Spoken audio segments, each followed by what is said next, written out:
Welcome back to the Open Mic Broadcast Network. We are so thankful to have with us on the line our weekly visit from the guru himself, Coach Van Pettaway. Coach, how you doing today, sir? I'm doing great, Dr. Prince. It's another great day that the good Lord has given us, and I'm glad and thankful to be in it. Yes, sir. Well, we pretty much at the same standoff, Coach, when we got together last week with these standings. The only good thing is we're halfway through the season for basketball, and we got a tangled up mess in both the men and women's division, but more convoluted in that men's division. I guess I get to say hip, hip, hooray, and then all because we split with our beloved programs. But nonetheless, let's go through a recap of how things are standing right now, sir. Well, you want to start with the standings first? Well, you're the guru, and I'm following your lead. Okay, well, we're going to start with let's go with the individual games. Let's start on the women's side. Last Saturday, Jackson State played host to Grambling. Jackson State won that game 71-63. Very hard-fought game, and I guess that was just a prelude for things to come for Jackson State. And then down in Montgomery, Alabama State played host to Bethune-Cookman, and this was an upset. Alabama State beat Bethune-Cookman 56-53. Down in Lorman, Mississippi, Southern University went into Lorman, and they beat Alcorn State 61-58. Arkansas Pine Bluff went in the Mississippi Valley, and they won that game 76-60. In Huntsville, my Bulldogs hosted Florida A&M, and it was a barn burner as the A&M Bulldogs beat Florida A&M 71-69. And then in the Texas shootout, your Prairie View Panthers beat Texas Southern 78-65. And I know you all had to be happy with that win. Well, we were thoroughly happy, satisfied, ecstatic, as I said, as a kid on Christmas Day.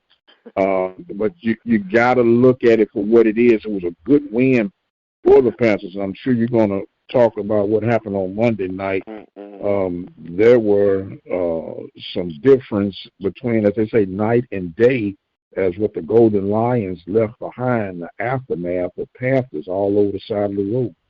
Mm-hmm. Yep. Mm-hmm. All right, and then on Monday night, Grambling went into Lorman, and they won that game 72-55. That was expected. And then Florida A&M was at Alabama State, and Florida A&M won that game 49-40. Alabama State still struggling. And then down at Prairie View, Arkansas Pine Bluff, in the makeup game, went in there and blitzed your Panthers 77-48. Southern, a game that we were keeping up with all night. Southern had Jackson State on the ropes, but Jackson State came back to win that game 63-58.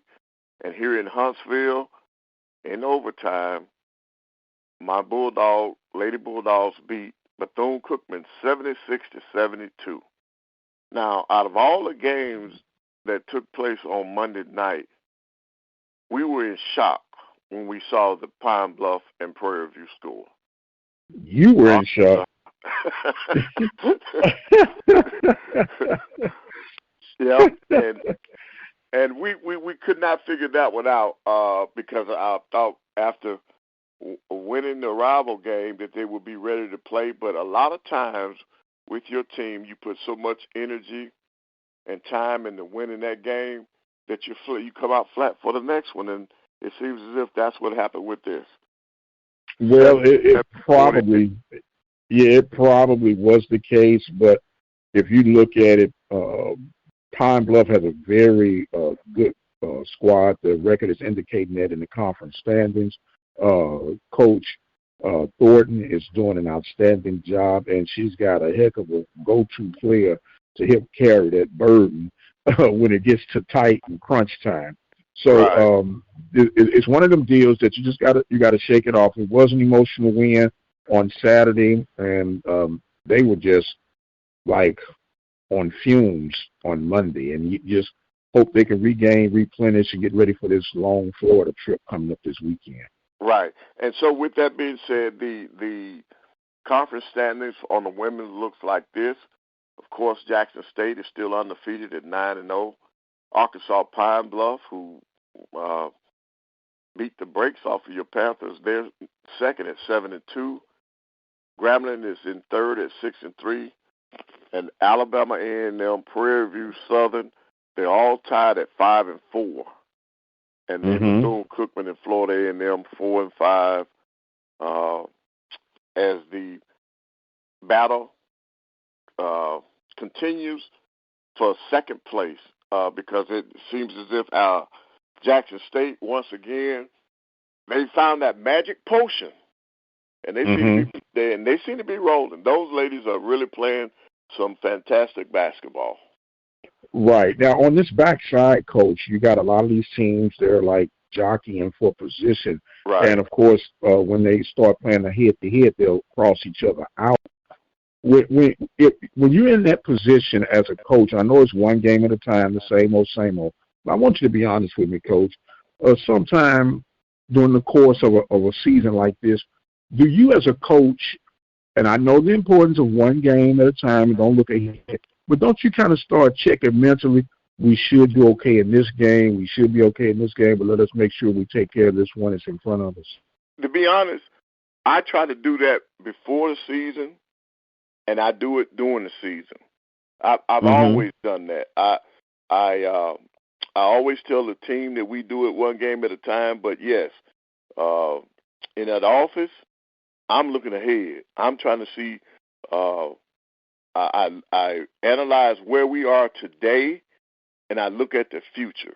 If I lost this game, I got to make it up. Where could I make it up? You know, and that's the way I've always done it. I think we all do that, but publicly we say we take it one game at a time, and in a sense we do take it one game at a time. But I think you also got to be prepared, especially in a situation like where we already know that the conference is only taking the top 8 teams. So you got to make sure that you're positioning yourself to be in that 8. If this is a year where you have struggling to make sure that you're in that 8. So I think you have to look ahead. I dare use that curse word in basketball? Do you start load managing when you're looking at the overall health of your players? Who some teams that you know with or without that player is going to be a difficult win to try to get. So if there's any question or doubt about that person's ability to play, do you start trying to reserve them to position yourself for tournament and postseason play? Well, no, I think you use it to your advantage. You got to you got to prepare your team to play back to back, because in the tournament, during your regular season you don't play back to back games, but when it comes to the tournament, you will be forced to play back to back. So you better be preparing your team for that. And I've never done load management. I'm going to make sure that I'm playing, got my team at its peak performance by playing the people that I'm going to count on.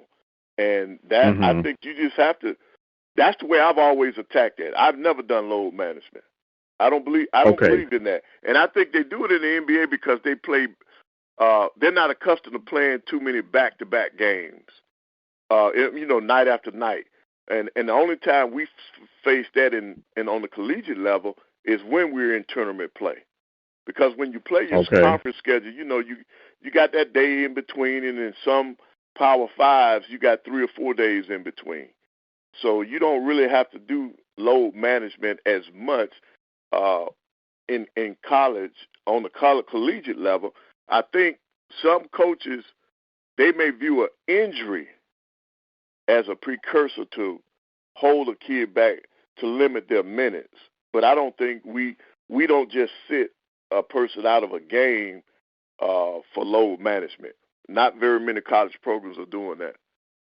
Okay, very good. Well, it's, I guess, safe to assume, even though we're at the midway point, that on the women's side, at least, it's Jackson's to lose, right? Yep. Yes. And we thought, for a long time last night, even down to the last 2 or 3 minutes of that game, Southern's women were leading Jackson State because we kept our eye on that game because it was a very important game for the conference race, and I think we were looking to see if Southern had what it would take to dethrone Jackson State at home. And so we kept up with that game, and it went down to the wire, but they made that run toward the end to come back. But it was a long night. It was a long night at Alabama A&M. We on the women's side, that game went into overtime. It was a close game down the stretch. A&M blew a 8-point lead down the stretch. Bethune-Cookman tied it, and it goes into overtime. And then when you start the men's game, you had an injury that held the game up for another 10 or 15 minutes, and it was just a long night in Huntsville. But speaking of the men, as we look at what took place, it was another great weekend of basketball on the men's side. Saturday, down in New Jersey, up in New Jersey, Grambling State played Jackson State. Grambling State won that game 70-62. Jackson State is in a free fall right now. Right. Bethune-Cookman went into Montgomery and beat Alabama State 79-68. That was a battle of top 4 teams, and that is a slight upset because Alabama State had positioned themselves toward the top of the league. And then down in Lorman, Mississippi, Southern went into the reservation and beat Alcorn 71-70. At Alabama in Huntsville, my Bulldogs played host to Florida A&M, and they won that game 73-61. And then we had down in Itta Bena, Mississippi Valley played host to Arkansas Pine Bluff, and I know this is a game that George Ivory really wanted to win, playing his old school. Pine Bluff went in there and won 83-77, and then the Texas shootout. Texas Southern came into Prairie View and won that game 80-69, and I know that your Panthers did not like the outcome of that game. Didn't like the outcome. It was standing room only. As a matter of fact, they were turning people away, but that's a whole other issue. I'll address that at a later date and time. I will say this, that if you're going to take the students' fees, and I know you have, seats where you're trying to make your money, you ought to have some type of contingency plan to have an overflow at the MSC Center or something where they can watch the game in one of those areas. There's a theater over there. They could have streamed that game and carried it over there. Just, we talk about creating culture all the time, but I'm not going to get in that right now, Coach. I'm going to stay happy. I'm going to stay in a good mood. Right. Well, I do have one question for you. What's the seating capacity of Knicks? 3,000. Oh, okay. Yeah. And they had 3,500 in there. So well, now I'll wait until the Monday game because I did have a concern about. Like night and day. Oh yes. Okay, well, go. I'm not going to be Debbie Downer. I'm not going to be Debbie Downer. I might be Debbie Downer. I might be Debbie Downer when you get to the Monday night results. How about that? Okay. And then here we go. And then last night, Southern went into Jackson, and they came out on top, 72-63. Like I said earlier, Jackson State is in a free fall, and down in Montgomery, Alabama State played host to Florida A&M. They won that game 62-53. Grambling went into Lorman and beat Alcorn State 78-67. Alabama A&M played host to Bethune-Cookman. They won that game 72-68. But That's a bittersweet win for the Bulldogs because they lost their top player last night to a knee injury. He went down in the first half, came back after halftime, and the first offensive player of the second half, he went down again. So that's my prayers and concerns are for the Dayton Smith family because he's an outstanding young man. And then, of course, at Prairie View, the Panthers played host to Pine Bluff, and your Panthers won that game 75-74. But the interesting thing about that game, they listed attendance at 654. And I do know that a lot of times that when they list attendance, it might be padded. So now if it was padded at all with 654 people in attendance, I'm thinking something's wrong. That's one of the lowest attendance of any of the SWAC schools this year. And I'm wondering if there's resentment to what happened on Saturday. I'm not going to say resentments. I'm going to say this is what I would call selective amnesia. And it goes back, if you recall, Coach, we were talking about culture. And I think one of the greatest unnecessary burdens that any coach, in particular on our level, you are not hired to change a culture. You're hired to win ball games. Correct. Okay? The culture change comes from administration, alumni, and student body. Now, how can you justify on Saturday a standing room capacity event and Monday, if you threw a rock, you wouldn't hit anyone? Right.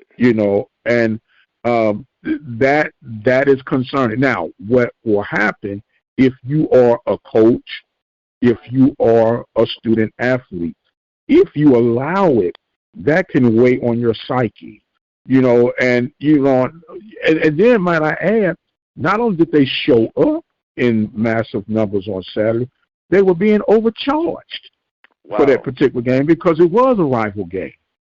Now, something's got to give. Now, like I said, I'm not going to be Debbie Downer, but it is of concern. And I hear people all the time, well, it's happening not just at Prairie View. And I hear you loud and clear, but I graduated from Prairie View. It's technically, it's a part of my DNA because of the adoration, the respect, and the love that I have for this school. Now, people don't think I have that when I say and talk about stuff like this. It's because I care why I bring it up. Because it's almost like you take these things for granted. I was there. I survived when sports was stripped. You understand? And it came back. So I know what it is to be with and without.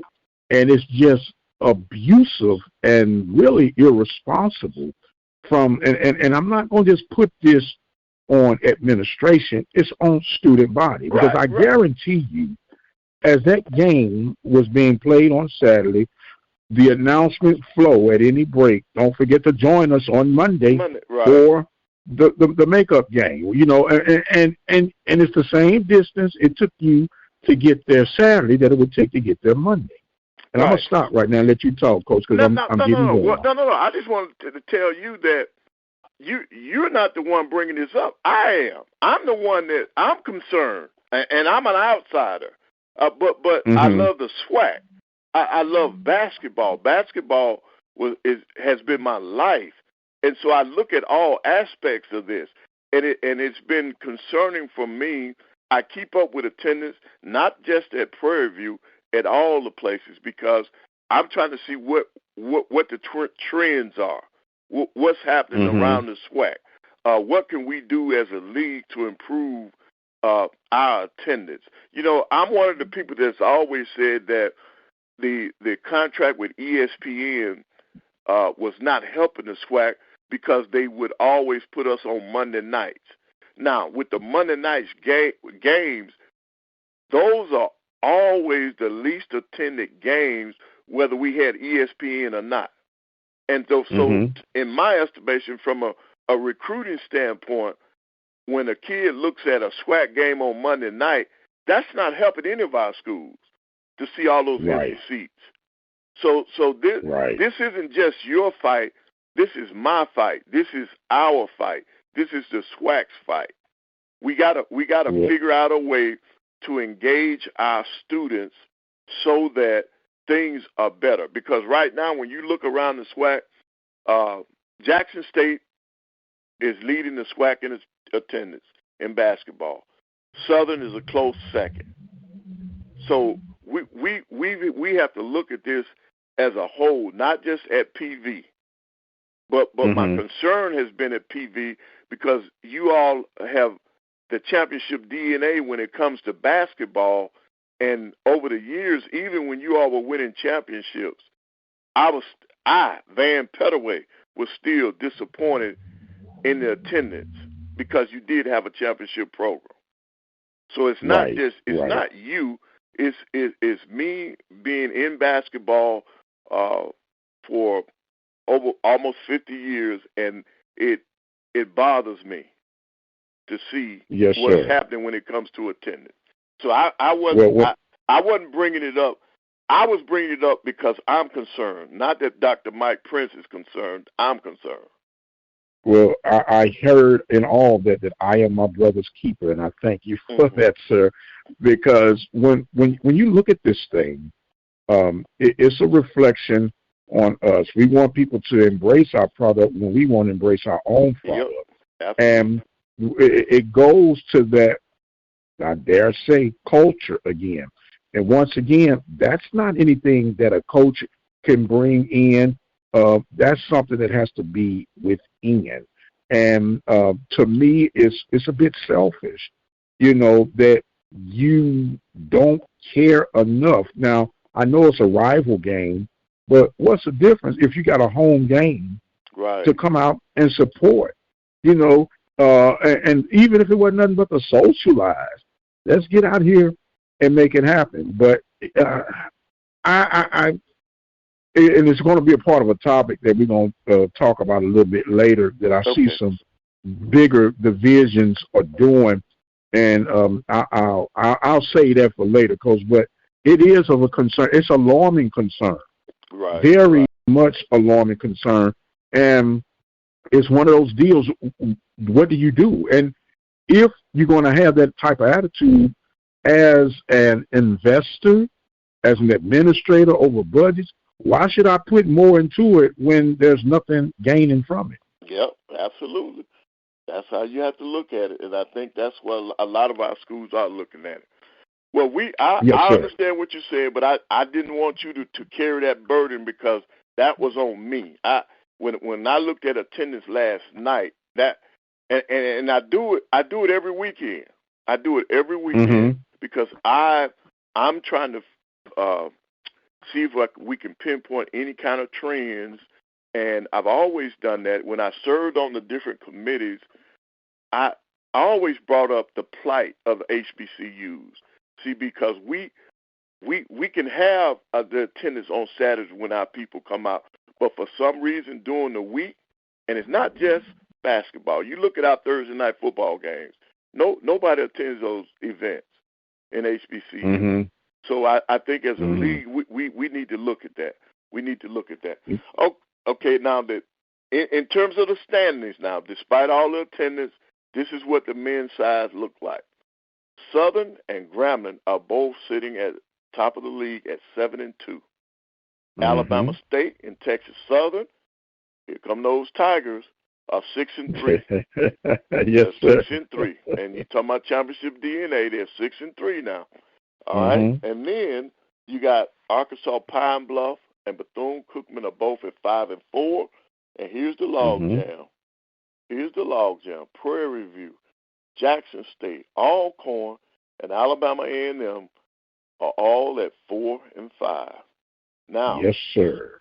Those are the teams that need to be looking ahead because these teams are struggling, will be struggling to make the tournament. That log jam at 4-5 you're going to have some of these people sitting at home come tournament time. Right. Because Florida right. A&M has no shot at coming up at 2-7, nor will Mississippi Valley at 0-9. They have no shot at getting in that tournament at this point. But those 4 or 5 teams, they will be struggling to make those last 2 spots.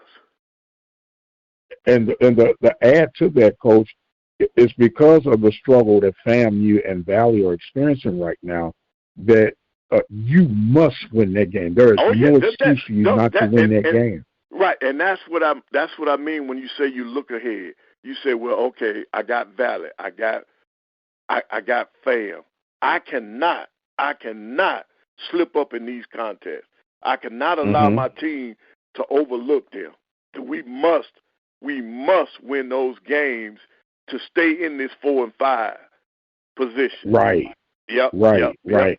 And so then you take your chances with the Bethunes, the Pine Bluffs, the Bulldogs, and even the Braves. I'm a little surprised at where the Braves are right now with what they've done the last few seasons. And there is tension mounting up, Coach, as we speak. And everything is tight on all these campuses. Oh yes. And so that's where we are in basketball. And then when you look, as we look forward to this upcoming week, this time of the year, they're nothing but big games. The Alabama schools go on the road. They're in Louisiana. Alabama State will be at Grambling. Alabama A&M will be at Southern on Saturday. Jackson State, they're struggling on the men's side, so they're going to welcome going down to Itabena to play Mississippi Valley. And I guess we'll find out. I guess we'll find out how tough that slide is for Jackson State. And then, of course, your Panthers have to go out to Daytona now.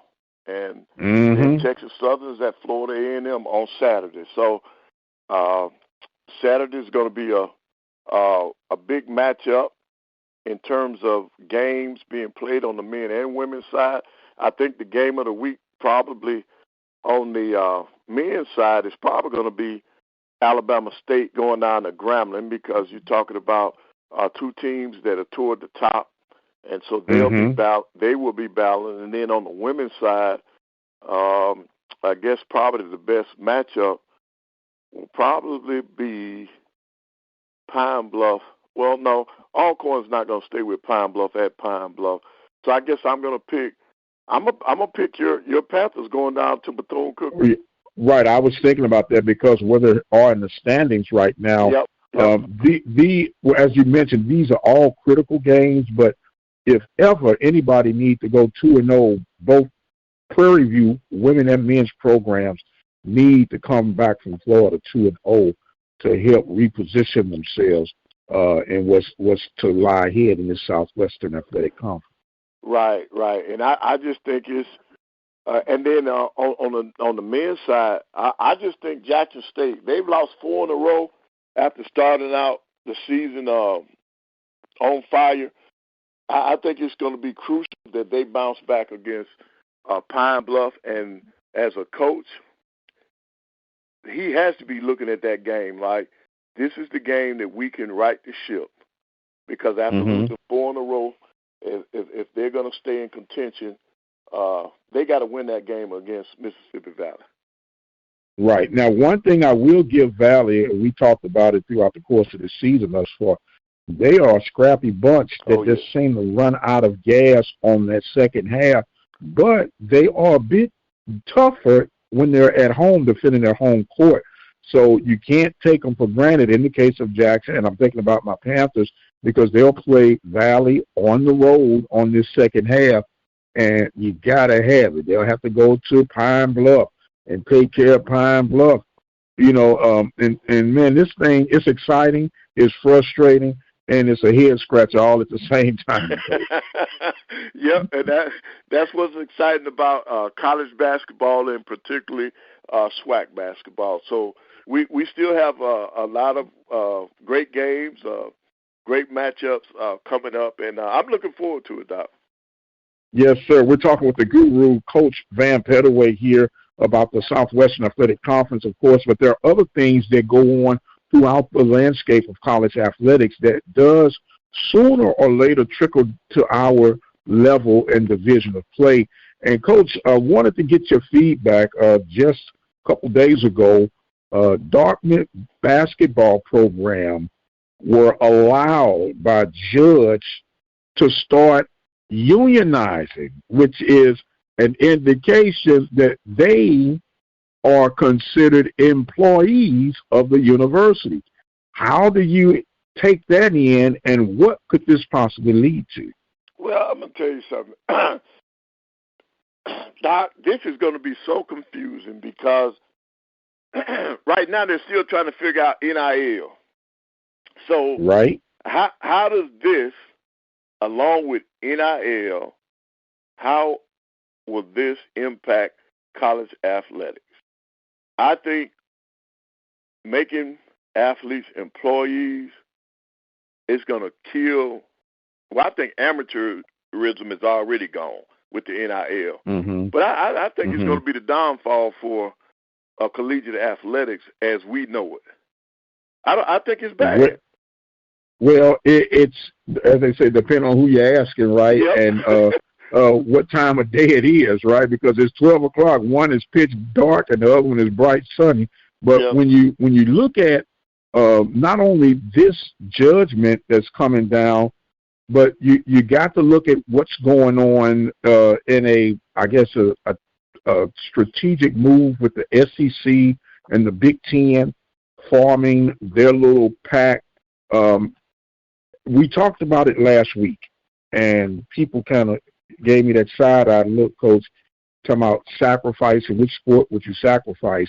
And a lot of people were calling off, the Olympic sports, which is obvious. But you have to start really weighing the checks and balances of football. And I know people don't want to hear that. I know you said, Coach, they would run us out of the country. Yep. We talked about that. But with this move of what the SEC and the Big Ten are doing or have done, that this now comes, they're talking about possibly passing a legislate that if you're going to participate in Division I football, you're going to have X amount of dollar in the table and be able to pay every student athlete a minimum of $30,000 a year. Right. Now, that alone, need I say any more? Okay, that wipes out. You got what 135 plus considered NCAA Division I football programs. Right. That wipes out, Coach, 100 of them easily. Right. You know what I'm saying? So now you're going to have, well, it's down to Power 4. It goes to Power 2. Now, what's going to remain when you look at your Big 12, your ACC, and those Group 5s, they're going to be pretty much lumped together, which then dominoes down to our FCS status, which then dominoes down to NAIA status. Right. So it's all coming out, and it makes you wonder, is it even worth the budget expense that comes with it to still participate in football? Right. Well, I think most of the programs will still figure out a way.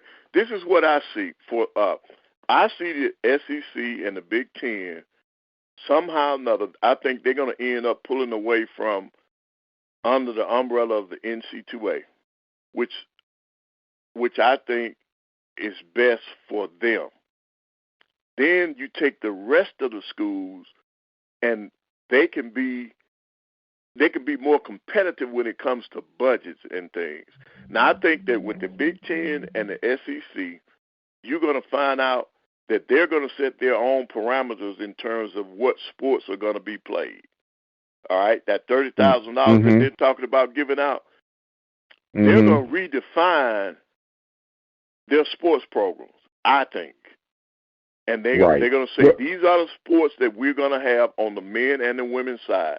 These are the sports that we're going to be giving the $30,000. We don't need anything outside of this.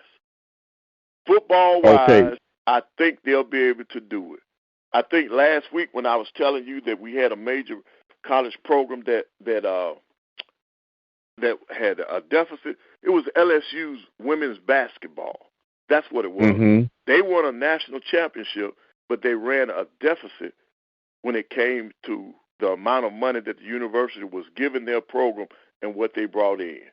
So now, if you can win a national championship on the Power 5 level and still run a deficit, the rest of us are in trouble. I call it three-card Monty, Coach, to be quite honest with you. Them programs not losing no money like that. They balance it out to where they don't have to, because the way these collegiate athletes were originally designed, they were designed as a non-profit entity. So they're not supposed to show a whole bunch of profit on the books. And those that are showing profit on the book, that just lets you know that they're making way too much money to begin with. Right. So when you look at all of this, as they say, coming down the pipeline, you look at the key to all this is the NCAA still have somewhat of a grip on the other sports other than football. So in the best case scenario, you might have to sever ties if you're the NCAA with football, in particular in that Power 4 ranking. Let them go on and do their own thing. I think that's the only way that this is going to work, because they can take the money from basketball, that $7 billion that they've gotten for basketball, they can use that and run all the other sports other than those Power 5 football programs. They've got enough money. Right. And so because football has always been its own island since the conception, you still have to hone in the other sports at these Power 5 programs, because that's where their hats should be lying right now. That's where their hats should be lying, because the NCAA, for whatever reasons, they slowly and methodically allow football to get out of control. Right. And then, Doc, here's the trickle-down effect. If they approve to where those kids, all athletes, going to get $30,000, you watch and see what happens to FCS in both football and basketball. Those kids that we were normally getting, you're not going to get them anymore. You know why? Because mom and daddy said, no, you guaranteed $30,000. You going here. I don't care if you do sit on the bench. This is where you're going, because we need this in the house. And I promise you, I think that's going to affect, because, number one, on the FCS level, we can't come up with the big NIL deals. You're not going to be able to put $30,000 in a family's pocket on the FCS level. So if that is passed, you're going to see the athletes that we normally would be getting on the FCS level.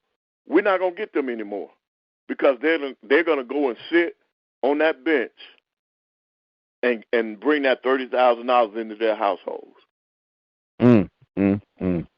Well, I asked the question, and I'll ask you, Coach, and not trying to be biased or anything. We know to be considered a Division I athletic program, you have to have a minimum of 14 sports. And usually they'll cover areas of the Olympic sports. Now, I'm thinking a new look, 10 sports, and might even 8 sports be a good cut down. And I know you got to have the checks and the balance with the Title IX, but you got sports, and I'm not trying to say that no sport is important or one is greater than the other, but as far as being able to have the ability to carry some weight, unless you got a sponsor for these sports individual, like I'm thinking golf right now, if the PGA invests in college golfing, or these tennis stars invest in tennis, and I'm not picking them out, even bowling per se, even though bowling is very competitive and it's on a national brand regardless of what division you're in, but these sports that are costing you, which is the true spirit of collegiate athletics, if you had to do a cut down, what do you keep? Football, men and women's basketball, baseball, softball, volleyball, and maybe soccer?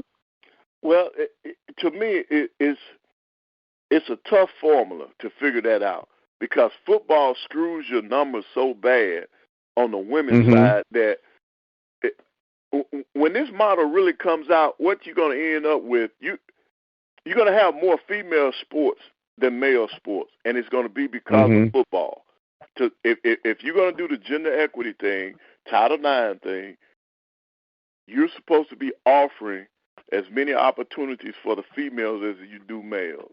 And when you look at 85, when you look at 64, you're already putting more numbers out there. So the best way to do it is to go ahead and find the sports.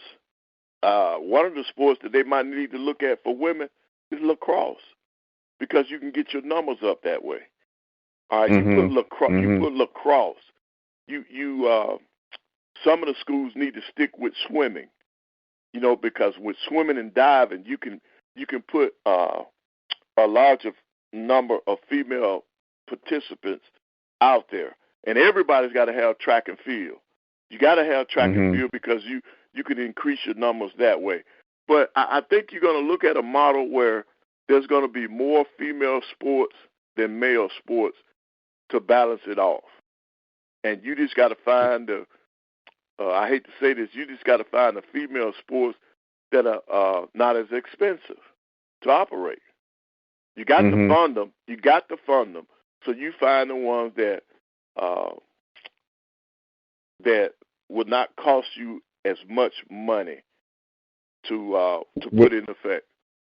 Well, what's been trending of the most recent years, especially on the NAIA level, they've been trying to create a large interest in flag football for women. And I don't know what the roster's numbers would be, but that could be a relatively inexpensive sport to fund. Right.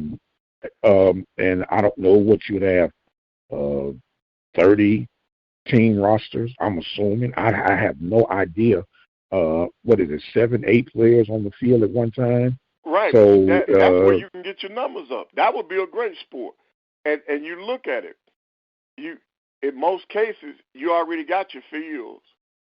So you're talking about scholarships, locker room space, well, you got to have your travel budget, that kind of thing. But in terms of getting your numbers to balance off your men's football team, yes, that flag football would be great. Because look at it in terms of equipment.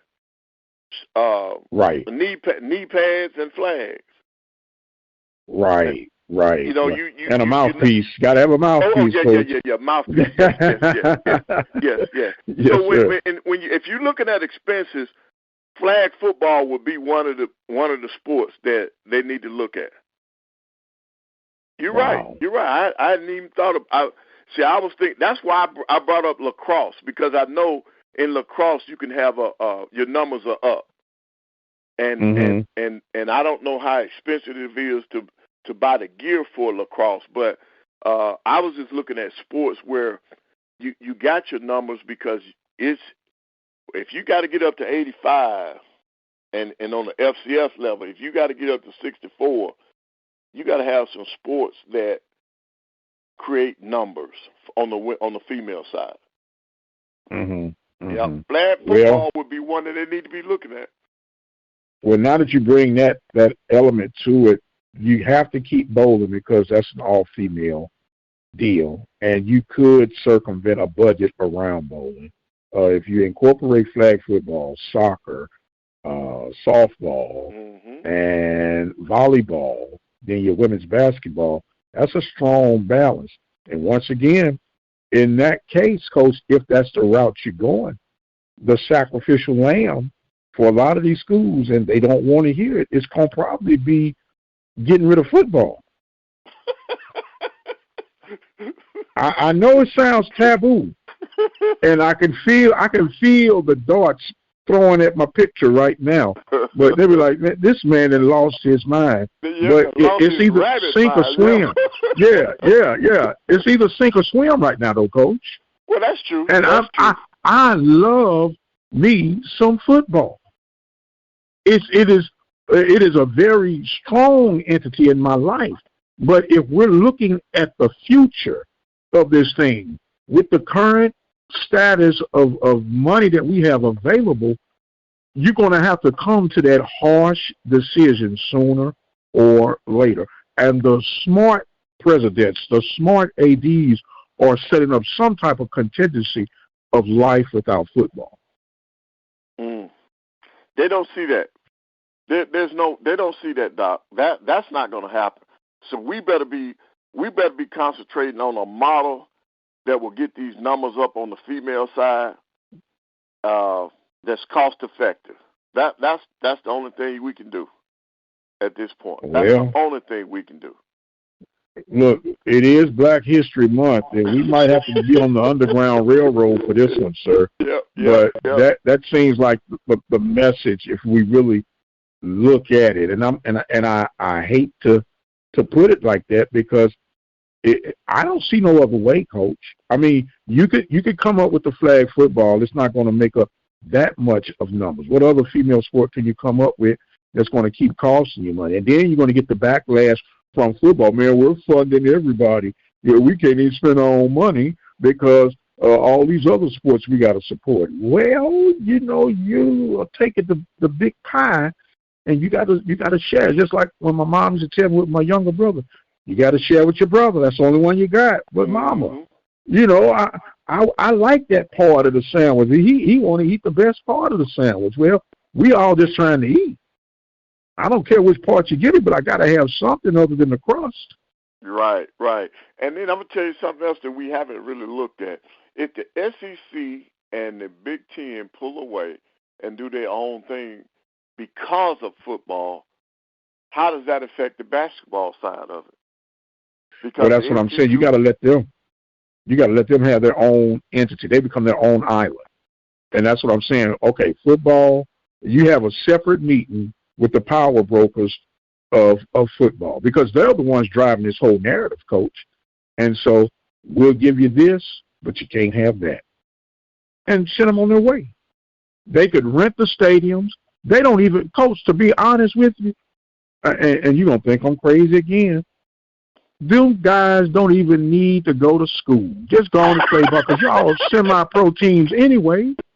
Man, look, go ahead and represent you all. Y'all can rent the stadium at X amount of dollars. We'll split the ticket revenue with you and go on about your business because that's what it's become.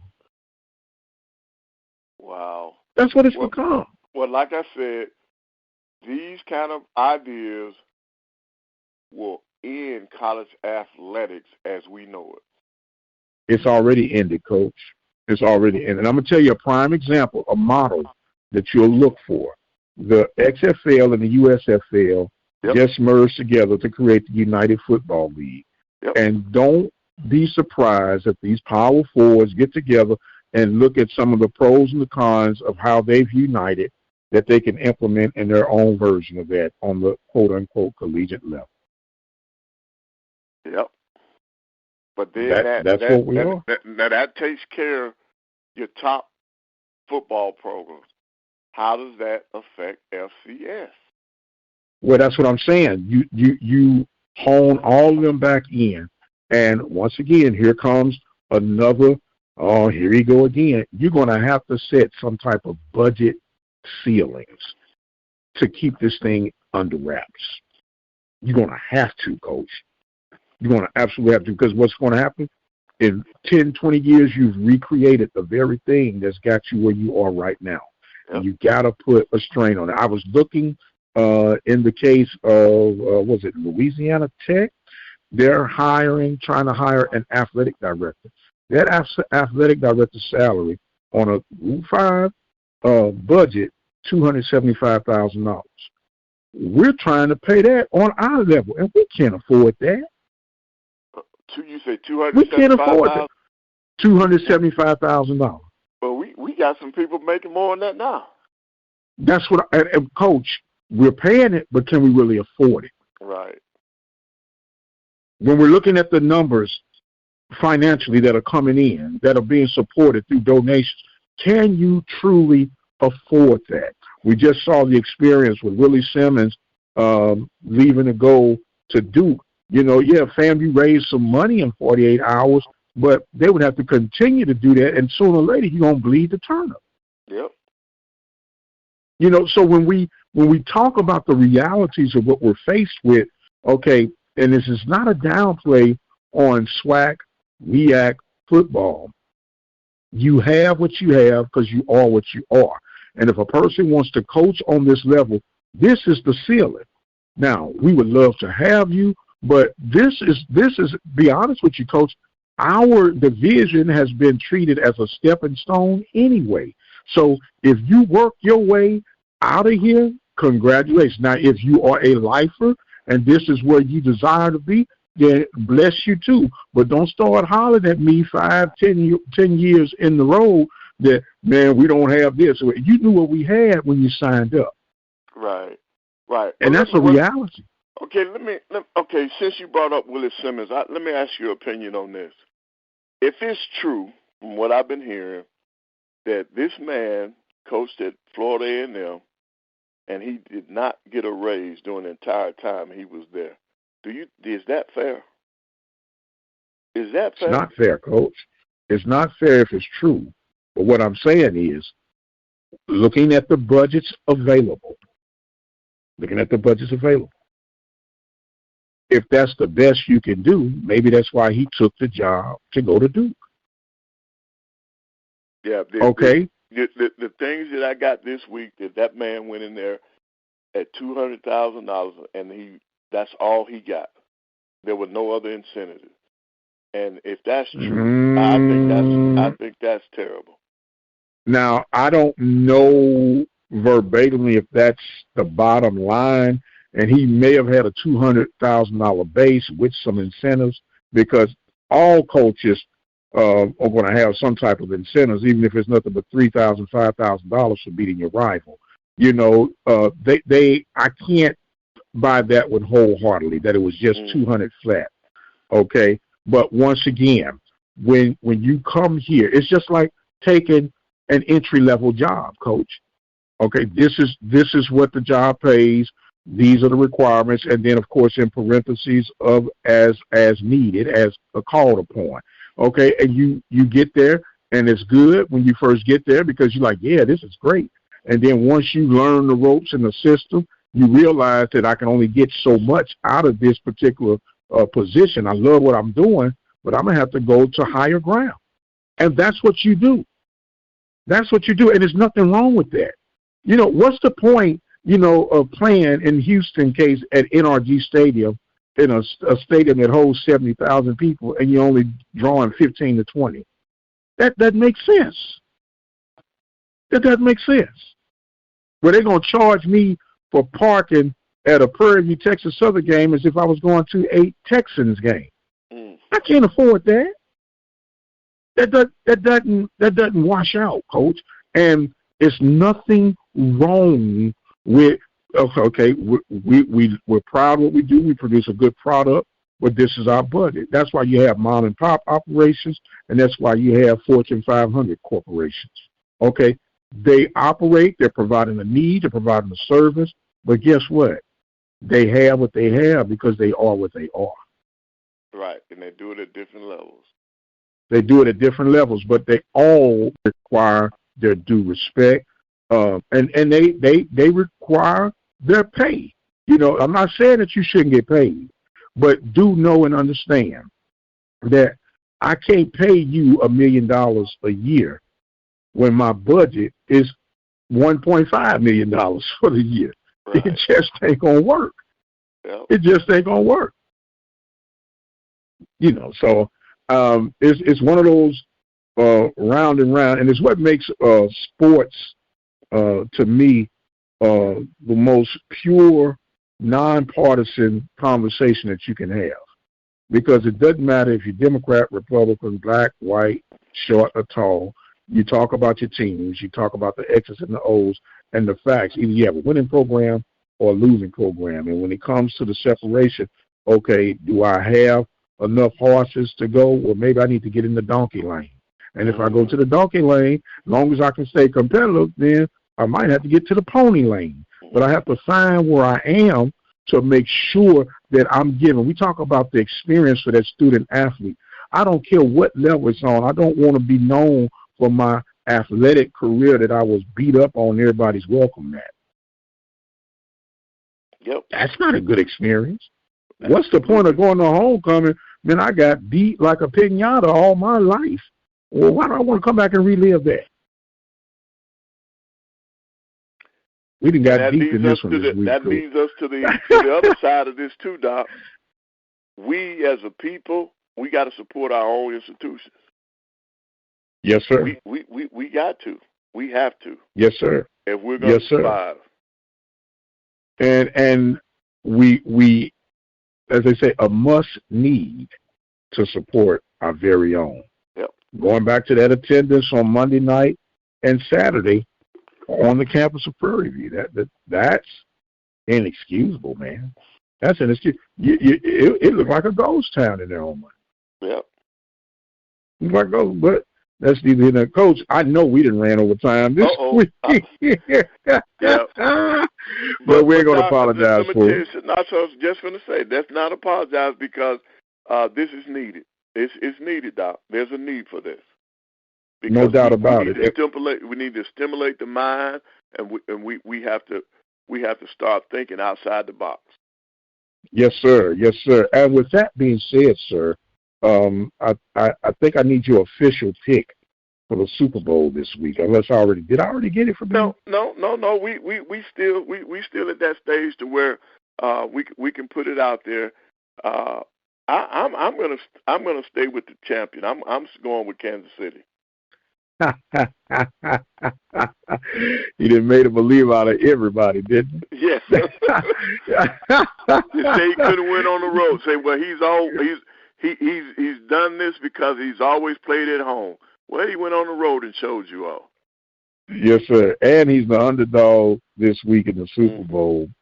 I like Purdy. I like his story. I like what Frisco has done, but I'm not going against Mahomes. Yep. I'm not going to do it. I'm not going to do it. My friend, we're in the same boat. I will not go against this man. I refuse. No, nunca, nada. Any way you want to say it, I'm not going against it. Now, I'm not a gambling man, but I will be watching with the intent and purposes of a good Super Bowl. And would you dare give us a score, Coach? Oh, let's go with 32-21. Ooh, that's a lot of scoring, Coach. Oh yeah. We going up and down the field. That's a lot of scoring. I don't think it's going to be that high. I think Kansas City will win in what I'm going to call a Super Bowl classic. And I'm going to go and say 24-21, Kansas City. Okay. 24-21. Well, my friend, we've come to the point where we'll give you some closing thoughts and comments, sir, and the floor is now yours. Well, Dr. Prince, this has been very enlightening. I think you have the platform to put this information out there, and so you're doing that, and I want to continue to encourage you to keep up the fight, keep up the good work. You're doing an outstanding job. Thank you very much, sir. We didn't get a chance to settle anything between our Bulldogs and Panthers, but we will see you again. Yes, we will see you again, and it will be in the state of Alabama, and we're going to try to right the wrong on the next time around. But, Coach, I appreciate you, as always, for everything that you bring to the table. We could not get this thing done without your assistance, and we truly, truly appreciate you. He is the guru, Coach Van Pettaway.